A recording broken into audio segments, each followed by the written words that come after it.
On December 22, 1944, a German general named Heinrich von Lüttwitz sat in his command post near the Belgian town of Bastogne and dictated what he believed would be the final chapter of a small American force trapped in the frozen Ardennes.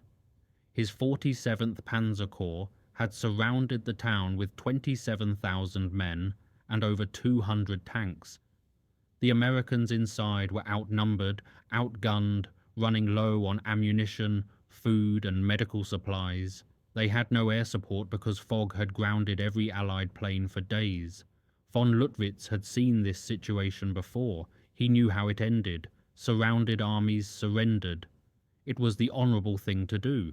15 miles away, in a freezing basement beneath a Belgian army barracks, a 46-year-old artillery officer from Washington, D.C.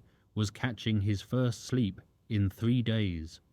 Brigadier General Anthony McAuliffe had never commanded a division in combat before.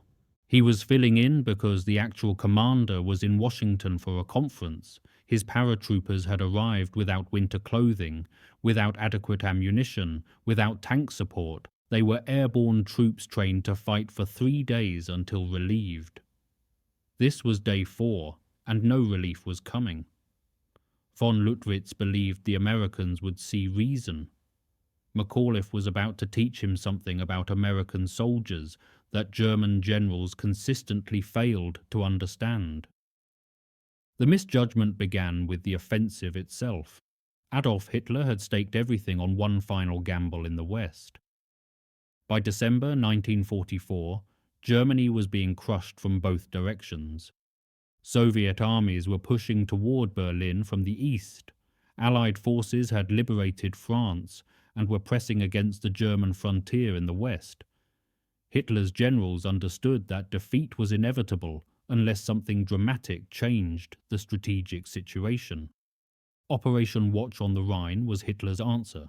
The plan called for German forces to smash through the thinly held American lines in the Ardennes forest, cross the Meuse River, and capture the vital port of Antwerp. This would split the British and American armies, cut off supplies, and force the Western Allies to negotiate a separate peace. Germany could then turn its full strength against the Soviet Union. Hitler's most experienced commanders thought the plan was madness. Field Marshal Gerd von Rundstedt, Commander-in-Chief West, privately called it impossible.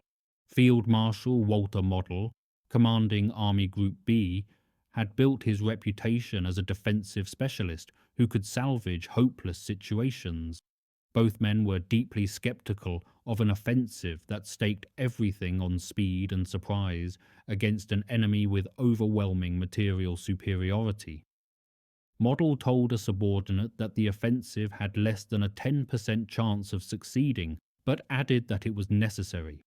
Von Rundstedt later claimed he wanted to call it off within days of its launch. Their objections were overruled. Hitler controlled military planning personally by this stage of the war, and he had decided. The Führer assembled resources Germany could barely afford. 250,000 troops in the initial assault, over 1,000 tanks and assault guns, more than 1,600 artillery pieces, over 1,000 combat aircraft.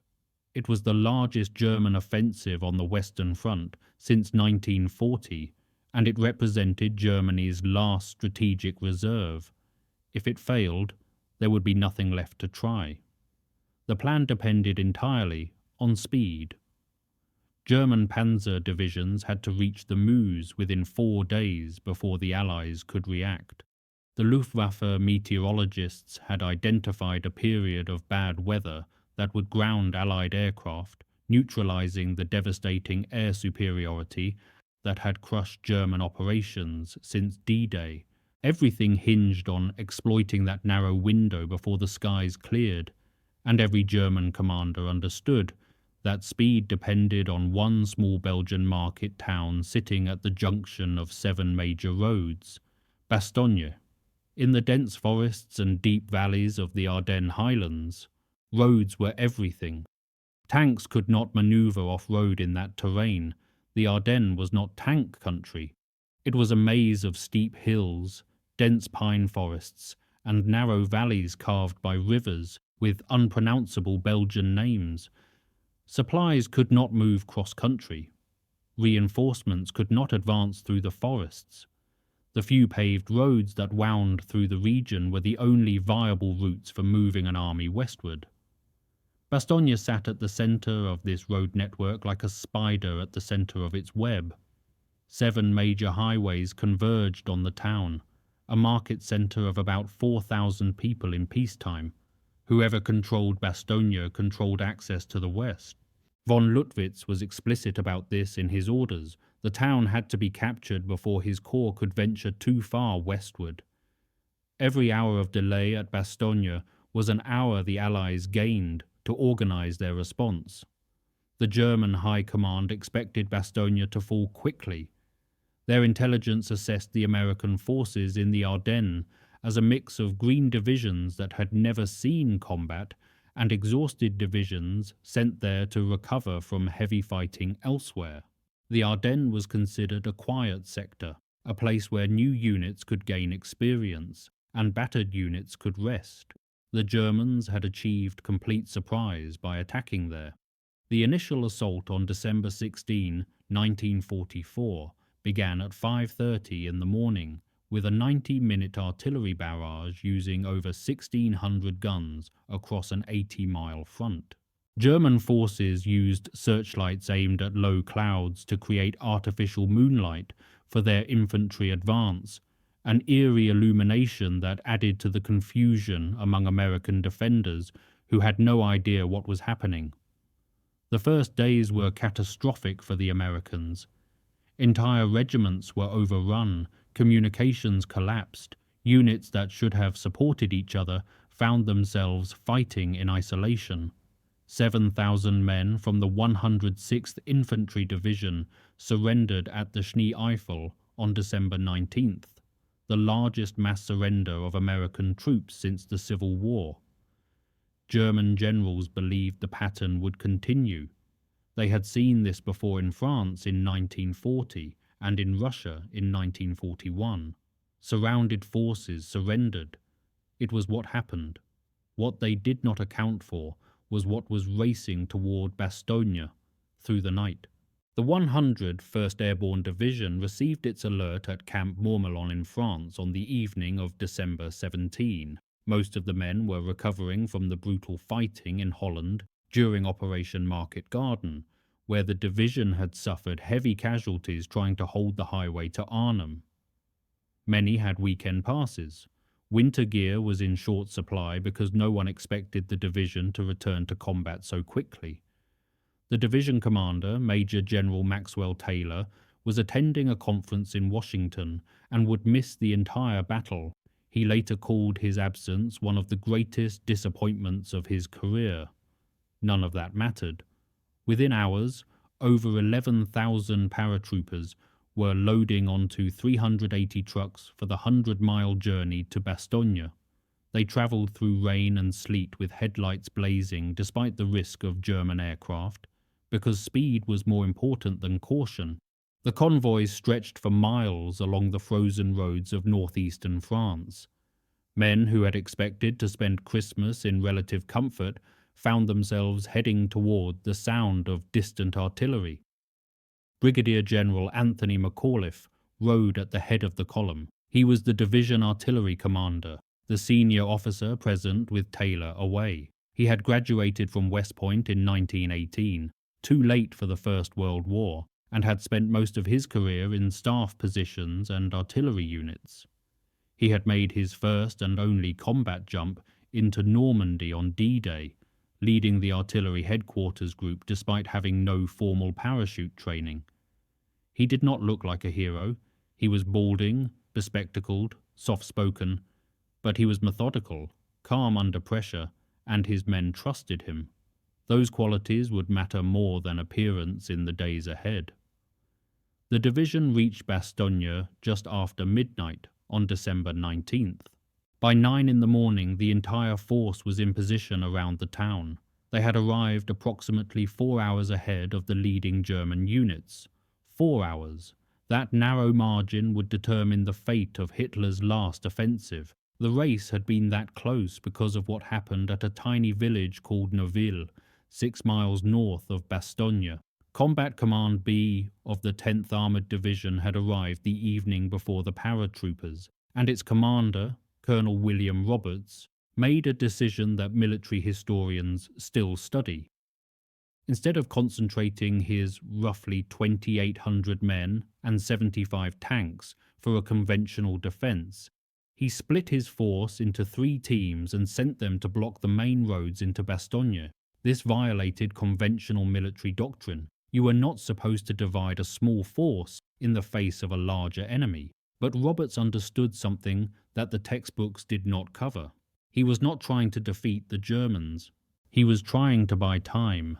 Every hour his teams could delay the enemy, advance was an hour for the paratroopers to dig in, an hour for reinforcements to arrive, an hour for the Allied High Command to organize a response. Team Desaubry, commanded by a 26-year-old major named William Desaubry, was sent to Neuville with approximately 400 men and 15 tanks.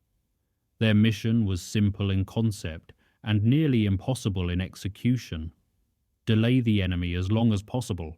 What Desaubry found at Neuville was the entire German 2nd Panzer Division, 16,000 troops with over 120 tanks.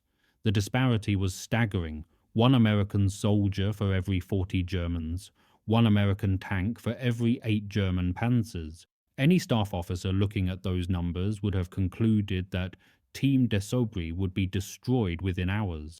The first German attack came at 4 in the morning on December 19th. Desaubry's men held.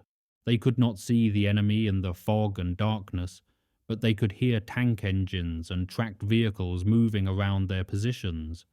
They fired at sounds and shadows. German infantry probed their lines and were driven back. By mid-morning, the fog lifted briefly, revealing German armour surrounding the village on 3 sides. Desaubry could see what he was facing for the first time, and what he saw was terrifying. German tanks stretched to the horizon in every direction except south, toward Bastogne. Desaubry called Colonel Roberts and requested permission to withdraw.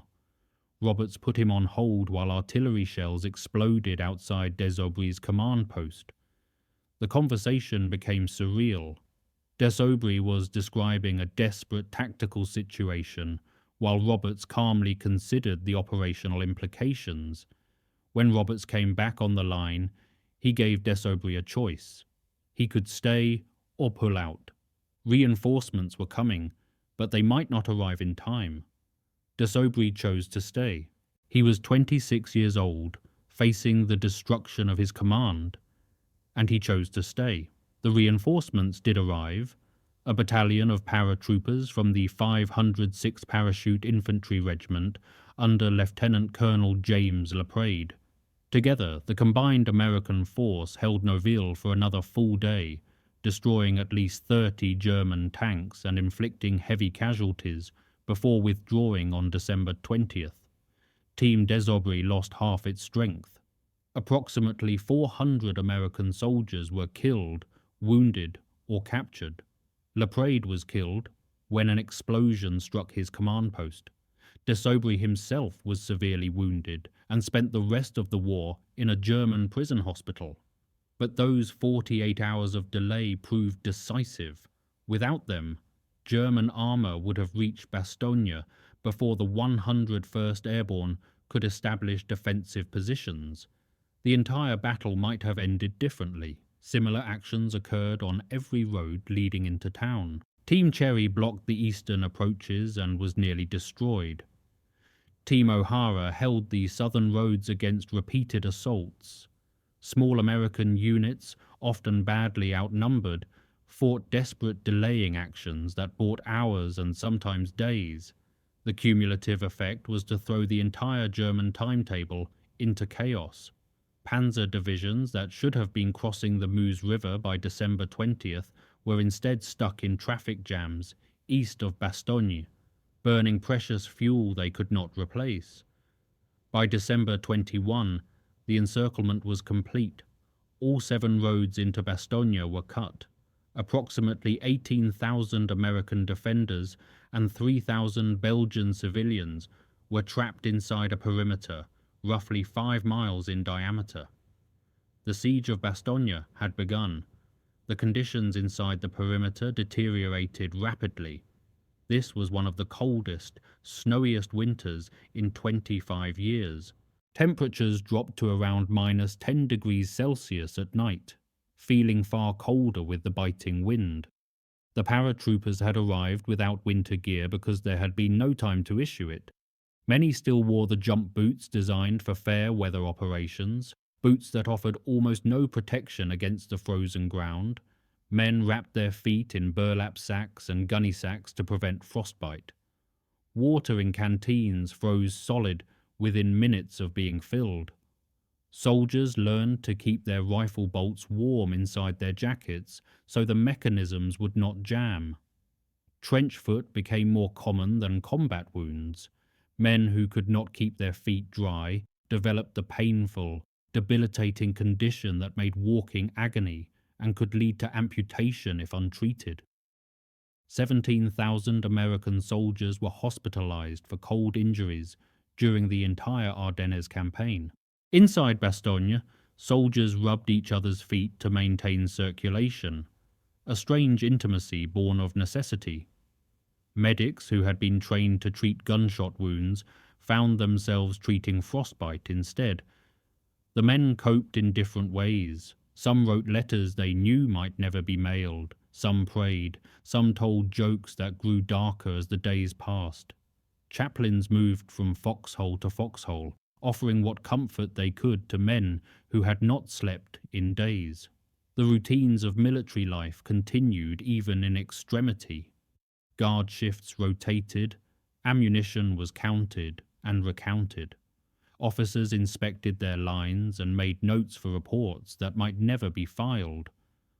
One German soldier, writing home during the siege, observed that the Americans felt the cold even more than his comrades did because they were lying in their holes without winter clothing.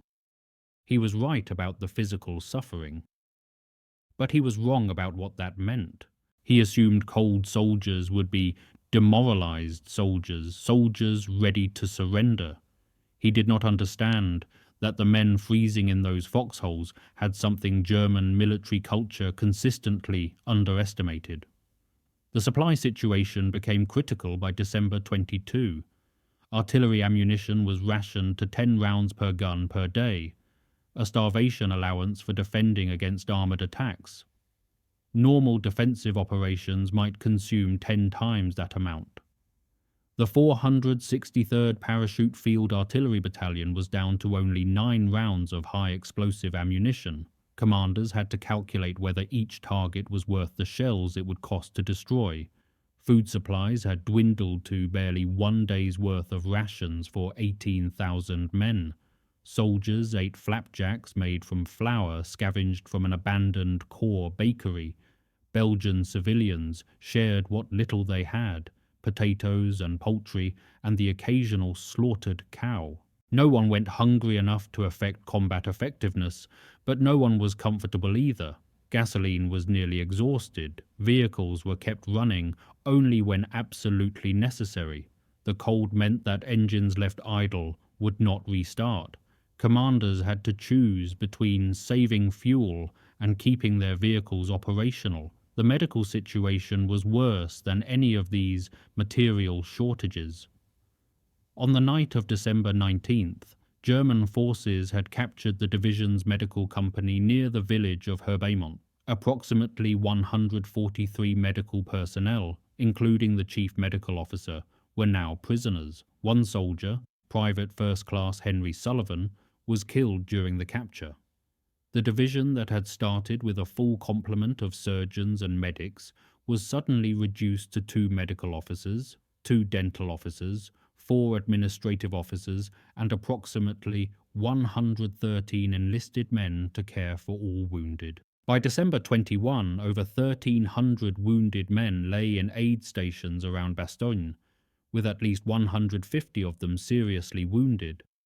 Surgery was performed by candlelight when generators failed. The only available anesthetic was cognac, and supplies of that were limited. Doctors performed amputations with inadequate instruments and no way to evacuate the patients who survived. Men who would have been routine cases in a functioning hospital died because there were not enough doctors or supplies to save them. Into this catastrophe walked two Belgian women who would become known as the Angels of Bastogne. Renée Lemaire was a trained nurse from Brussels who had come to visit family for Christmas. She was young, dedicated to her profession, and had no obligation to involve herself in the battle raging around her. Augusta Chiwi was a Belgian Congolese nurse, petite at approximately 5 feet tall, who had been studying in Bastogne when the Germans arrived. She too could have hidden and waited for the fighting to end. Neither woman chose that path. When Captain John Pryor, an army physician with the 10th Armoured Division, knocked on Chiwi's door and said he had no one left because his ambulance driver had been killed, both women volunteered to help. Pryor later recalled that he simply asked if anyone could assist, and they appeared as if summoned. They worked without rest for days, treating wounds that would have been difficult in a fully equipped hospital. Chiwi helped perform amputations using a serrated survival knife when proper surgical tools were unavailable. She held men down while doctors worked without anesthesia. She cleaned wounds that made hardened soldiers turn away. Lemaire comforted dying soldiers who called out for their mothers in languages she did not speak. She wrote letters home for men who could no longer hold a pen. She sang Christmas carols in darkened aid stations while artillery rumbled outside. On Christmas Eve, a German bomb struck the aid station where Lemaire was working. The building collapsed in fire and rubble. Dozens of soldiers and patients died in the explosion. Lemaire had evacuated 6 wounded men before the bomb hit. She went back for a 7th and was killed. Her body was wrapped in a white silk parachute she had hoped to make into a wedding dress when the war ended.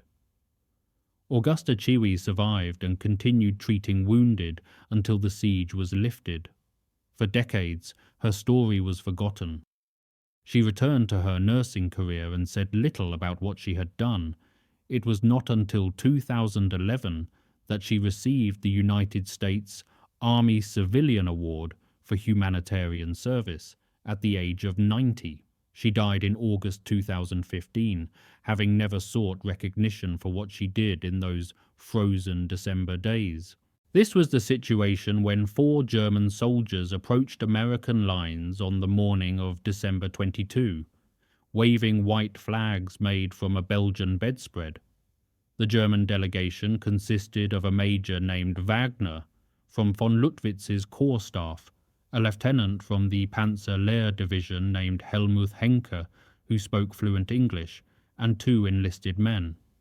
Henke had worked in the import business before the war and served as translator.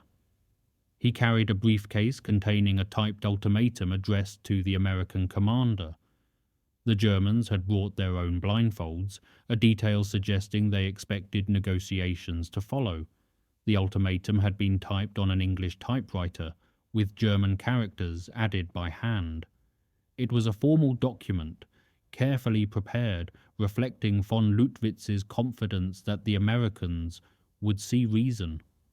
The ultimatum passed through a long chain of hands before reaching division headquarters. A private first class named Leo Palmer, a BAR gunner in the 327th Glider Infantry Regiment, was the first American to see the Germans approaching. He called over a staff sergeant named Carl Dickinson, who called for a German-speaking medic named Ernest Premetz.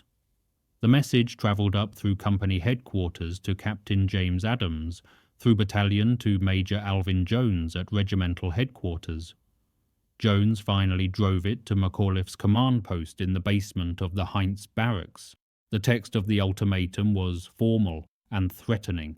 It informed the American commander that the fortune of war was changing, that his forces were encircled by strong German armoured units, and that German forces had already passed Bastogne and captured towns to the west. It stated that there was only one possibility to save the encircled troops from total annihilation, and that was the honourable surrender of the town. The Americans were given 2 hours to consider. If they refused, 1 German artillery corps and 6 heavy anti-aircraft battalions would annihilate them. The ultimatum concluded by noting that civilian casualties caused by such bombardment would not correspond with the well-known American humanity. General McAuliffe was sleeping when the message arrived. His staff had insisted he rest after several days without sleep. Lieutenant Colonel Ned Moore, the acting chief of staff, entered his sleeping quarters and woke him with the words that the Germans had sent some people forward to take their surrender. McAuliffe, still half awake and climbing out of his sleeping bag, responded with a single word: nuts. He initially misunderstood the situation. He thought the Germans wanted to surrender to him. When Moore explained that no, the Germans wanted the Americans to surrender, McAuliffe's reaction shifted from confusion to anger. Lieutenant Colonel Harry Kinnard, the division operations officer, witnessed what happened next. McAuliffe arose and erupted in anger, which shocked those looking on. He grabbed the paper, read it, said us surrender, or nuts, and dropped it on the floor. McAuliffe then left to congratulate a unit that had destroyed a German roadblock earlier that morning. He seemed to consider the matter closed. When he returned and was reminded that the German officers were still waiting for a reply, he seemed genuinely puzzled. He told his staff he did not know what to tell them. Kinnard made the suggestion that would enter history. He told McAuliffe that what he had said initially would be hard to beat. When McAuliffe asked what he meant, Kinnard reminded him, "Sir, you said nuts." The staff members present, including the intelligence officer Lieutenant Colonel Paul Danahy and Major Jones, broke into applause. McAuliffe smiled, wrote the word on a piece of paper, and told them to have it typed up. The formal reply was centered on a full sheet of paper. It read simply, December 22, 1944, to the German commander, nuts, the American commander. The word was double-spaced, underlined, and followed by an exclamation point. Colonel Joseph Harper, commander of the 327th Glider Infantry, eagerly volunteered to deliver the reply personally. He was a combative officer who relished the opportunity to tell the Germans what the American commander thought of their ultimatum. At the company command post where the German officers waited, blindfolded, Harper placed the message in Major Wagner's hand. When Lieutenant Henke read the message, he was confused. He asked if the reply was affirmative, meaning whether the Americans would negotiate further. Harper told him the reply was decidedly not affirmative.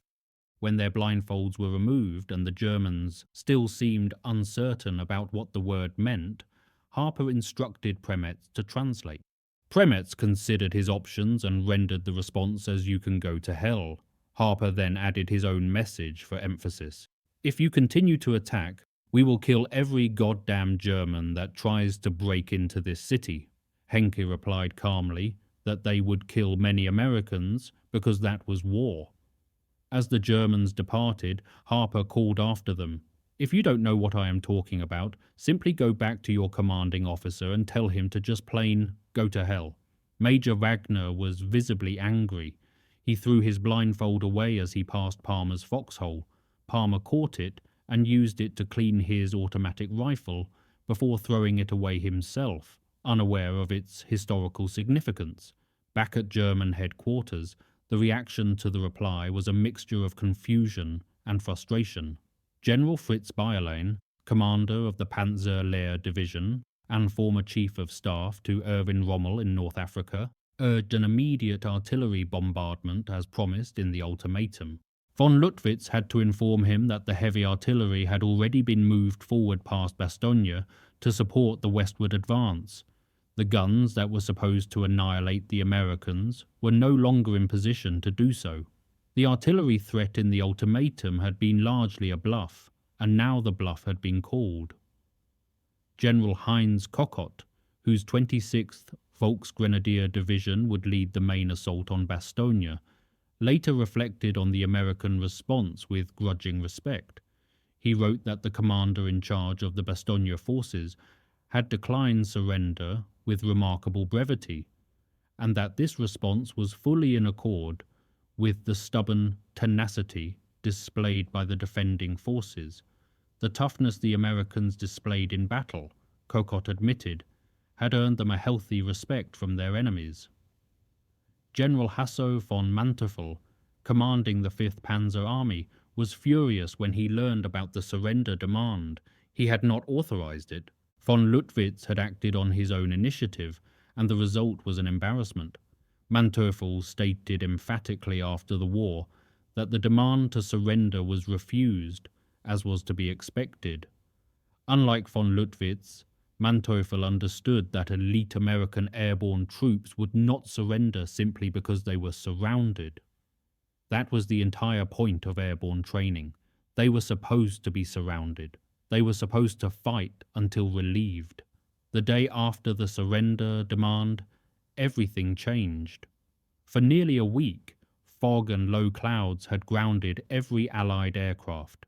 German planners had specifically chosen this weather window for their offensive, knowing that Allied air superiority would be neutralized as long as the skies remained overcast. The American and British air forces had devastated German operations since D-Day. Tanks that moved by daylight were destroyed from above. Supply convoys were attacked on every road. The only way for the German offensive to succeed was to complete it before the weather cleared. On December 23, a Russian high-pressure system pushed westward across Europe. The skies over Belgium cleared for the first time since the offensive began. The sun rose on a frozen landscape of extraordinary beauty, and for the Germans, extraordinary danger. General George Patton, whose Third Army was fighting to relieve Bastogne from the south, wrote in his diary, "What a glorious day for killing Germans." His chaplain, Father James O'Neill, had prepared a famous prayer for clear weather at Patton's personal request.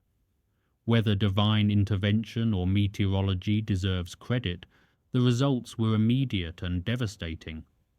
That morning, pathfinders from the legendary Screaming Eagles jumped near Bastogne to set up radar beacons for the supply aircraft that followed. These men were from the unit that would later be made famous as the Filthy 13, the demolition specialists known for their mohawk haircuts and face paint. Their leader, Jake McNeice, had jumped into Normandy on D-Day and would become one of the most decorated enlisted men of the war. The first flight of 16 C-47 transport planes began dropping supplies at 11:50 in the morning.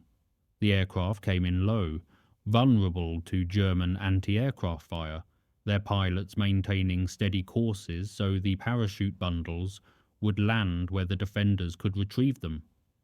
By 4 in the afternoon, 241 aircraft had dropped supplies, totaling 144 tons of ammunition, medical supplies, food and gasoline. More than a dozen aircraft were lost to German anti-aircraft fire, but 95% of the supplies were recovered by the defenders. Colonel Harper recalled that the courage of those pilots was tremendous, and that their example did much to encourage his infantry. The air crews knew they were flying into concentrated anti-aircraft fire. They came anyway. Downed crewmen received triumphal welcomes from Belgian civilians, chanting "Long live the Americans." The air drops continued over the following days. On Christmas Day, a surgeon was flown into Bastogne on a small observation aircraft, along with desperately needed penicillin. The medical situation, while still grave, began to improve. Wounded men who would have died without antibiotics now had a chance. The Germans were forced to watch helplessly as supplies rained down on a town they had confidently expected to capture. The psychological impact was significant on both sides. American soldiers who had been rationing ammunition now had enough to fight properly. German soldiers who had believed they were winning now saw evidence that the surrounded Americans were being reinforced from the air, while their own supply lines stretched ever thinner and more vulnerable. The fighter bombers that escorted the transports also attacked German positions around the perimeter, adding firepower the defenders had lacked for days. The weather that had protected the offensive had turned decisively against it. On Christmas morning, the Germans launched what they intended to be their decisive assault. 18 tanks carrying an infantry battalion penetrated the lines of the 327th Glider Infantry and reached the battalion command post at the village of Hemrule. For a few desperate hours it appeared the German attack might break through. American tank destroyers and paratroopers from the 502nd Parachute Infantry Regiment counterattacked and destroyed the penetrating force in close quarters, fighting among the village buildings. 92 German prisoners were captured. The assault was repulsed with heavy German casualties. McAuliffe's Christmas message to his troops, drafted with the help of Lieutenant Colonel Kinnard, captured the moment perfectly. It acknowledged the hardship. What's merry about all this, you ask? We're fighting, it's cold, we aren't home, all true. Then it turned to defiance. But what has the proud Eagle Division accomplished with its worthy comrades? Just this. We have stopped cold everything that has been thrown at us from the north, east, south, and west. The message was read aloud in foxholes throughout the perimeter. Men who had been fighting for days without sleep, without adequate food, without hope of immediate relief, heard that their commander believed in them. It mattered. While Bastogne held, a rescue force was fighting its way north through equally desperate circumstances. General George Patton's relief operation remains one of the most celebrated feats of military logistics in history. The standard narrative has Patton dramatically promising at a meeting in Verdun on December 19th to attack with 3 divisions in 48 hours, shocking the assembled generals with his audacity. The reality is even more impressive. Patton had been preparing for this moment for more than a week before the German offensive began. His intelligence officer, Colonel Oscar Koch, had identified the German build-up well before the attack. By November 23rd, Koch had detected over 200 rail movements in a single day and was tracking multiple panzer divisions refitting near the front. Unlike many Allied intelligence officers who dismissed the possibility of a major German offensive, Koch took the threat seriously. On December 12th, 4 days before the German attack, Patton instructed his staff to prepare specific contingency plans for a northward pivot. By the time of the Verdun meeting, elements of the 4th Armoured Division were already preparing to move north. Patton was not improvising at Verdun. He was executing plans his staff had been developing for days. The 3rd Army staff accomplished what historians call a tour de force of military planning. 63,000 tons of supplies were shifted in 5 days. 4,500 tons of ammunition moved daily. 57 tons of new maps were printed and distributed. 2,800 miles of road were reconnoitred to identify routes north.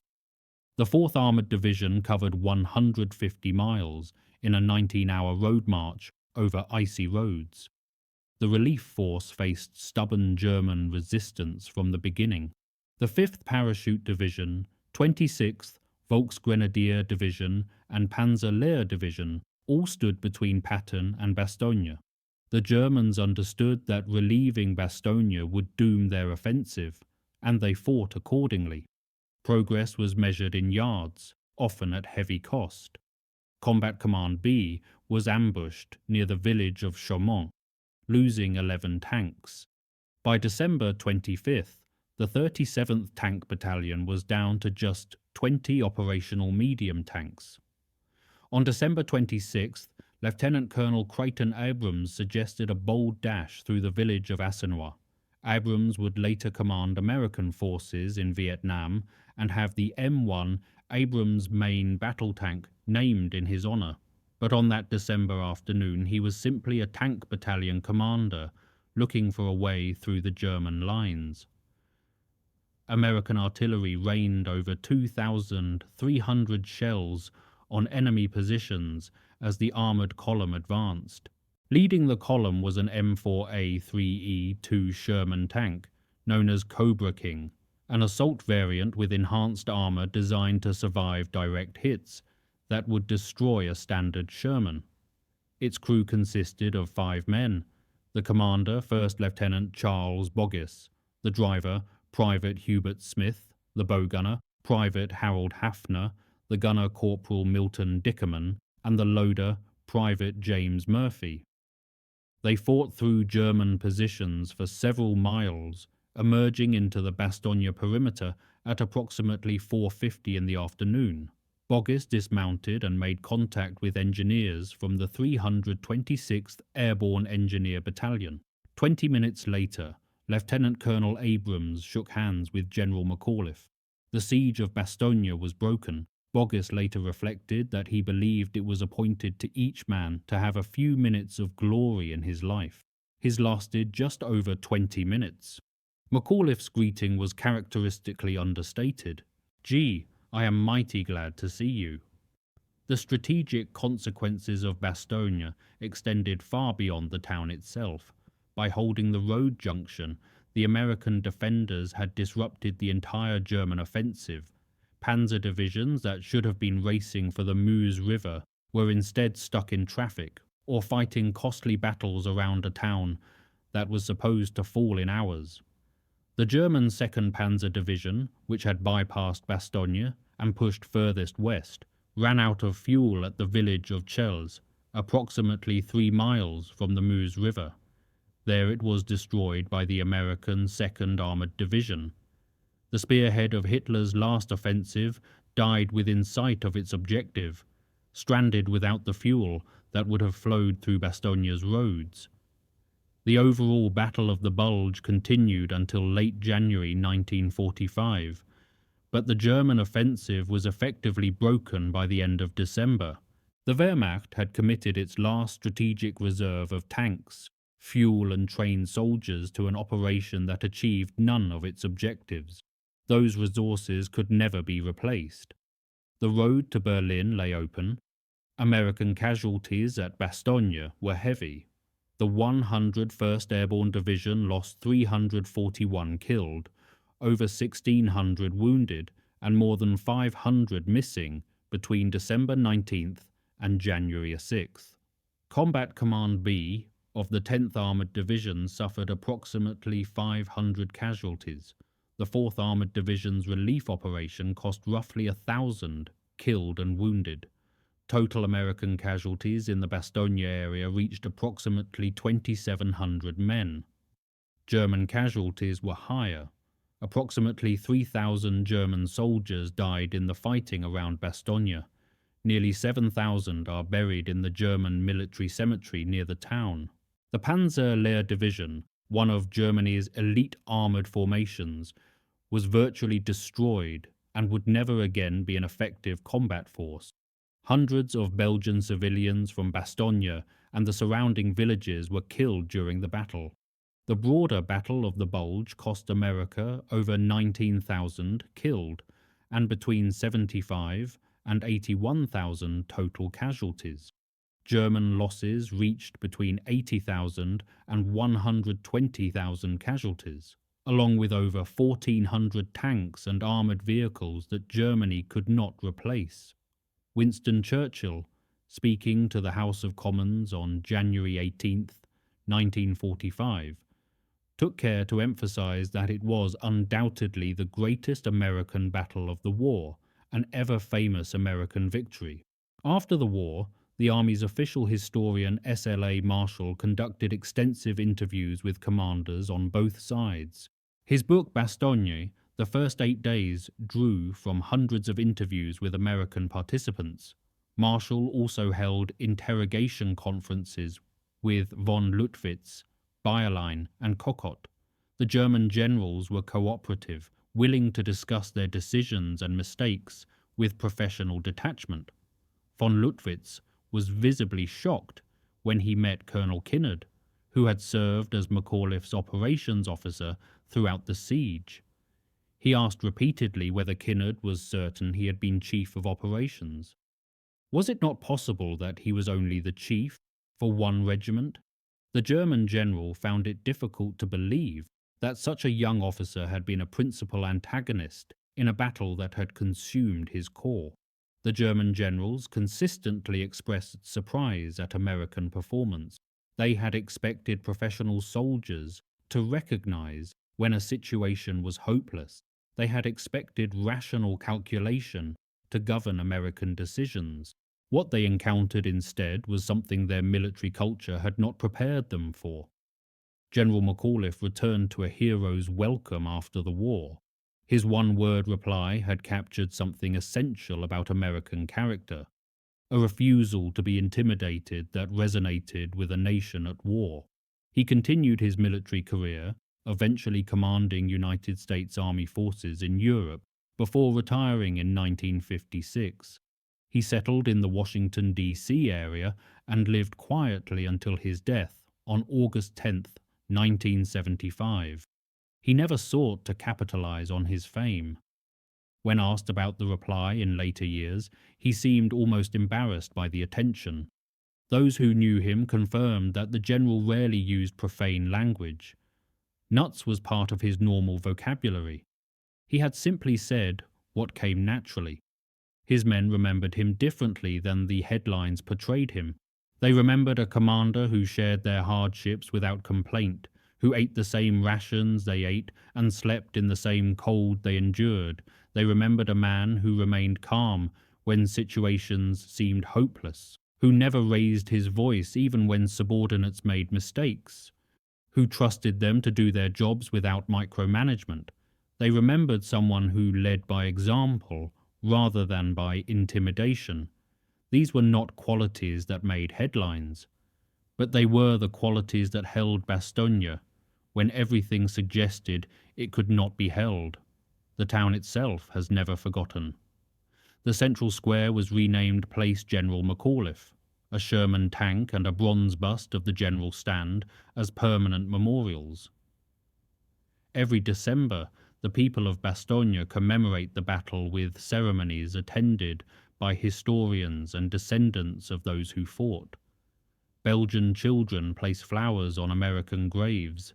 The Nuts Cafe operates near the town square. Local shops sell chocolate shaped like the famous reply. The people of Bastogne remember the soldiers who defended them. They remember the Belgian civilians who died. They remember René Lemaire and Augusta Chiwi. The memory is woven into the identity of the town, passed down through generations who were not yet born when the artillery fell silent. The lesson of Bastogne extends beyond military history. Von Lüttwitz looked at the situation and saw an army that should surrender. The numbers supported his conclusion. McAuliffe looked at the same situation and saw his men, and he knew they would not quit. The German generals calculated material factors with precision. They counted tanks and artillery and supply levels. They assumed that rational actors would behave rationally when faced with overwhelming odds. They did not account for the paratroopers freezing in foxholes, who had decided they would rather die than quit. They did not account for a 46-year-old artillery officer who considered surrender simply not worth discussing. They did not account for Belgian nurses who walked into an aid station and stayed until the bombs fell on Christmas Eve. They did not account for tank crews who charged through enemy lines with nothing but audacity and a prayer. These are not factors that appear on staff maps. They cannot be measured or calculated, but they determine the outcome of battles as surely as tanks and artillery. The men who defended Bastogne called themselves the battered bastards of Bastogne. They wore the nickname with pride. the 101st Airborne Division received a Presidential Unit citation with a streamer embroidered with the single word Bastogne, the first time an entire division had been so honored. Most of those men returned to ordinary lives after the war. They became farmers and teachers and salesmen and factory workers. They raised families and joined veterans organizations and rarely spoke about what they had endured in those frozen December days. They were not professional soldiers. They were citizens who had put on uniforms to do a job that needed doing. And when the job was done, they took off the uniforms and went home. But they never forgot, and neither did the people they saved. That spirit answered the German demand with a single word, and that word echoes still across 8 decades of history, a reminder of what determined people can accomplish when they refuse to accept defeat. If you found this story as compelling as we did, please take a moment to like this video. It helps us share more forgotten stories from the Second World War. Subscribe to stay connected with these untold histories. Each one matters. Each one deserves to be remembered. We would love to hear from you. Leave a comment below telling us where you are watching from. Our community spans the globe, from veterans to history enthusiasts. You are part of something special here. Thank you for watching, and thank you for keeping these stories alive.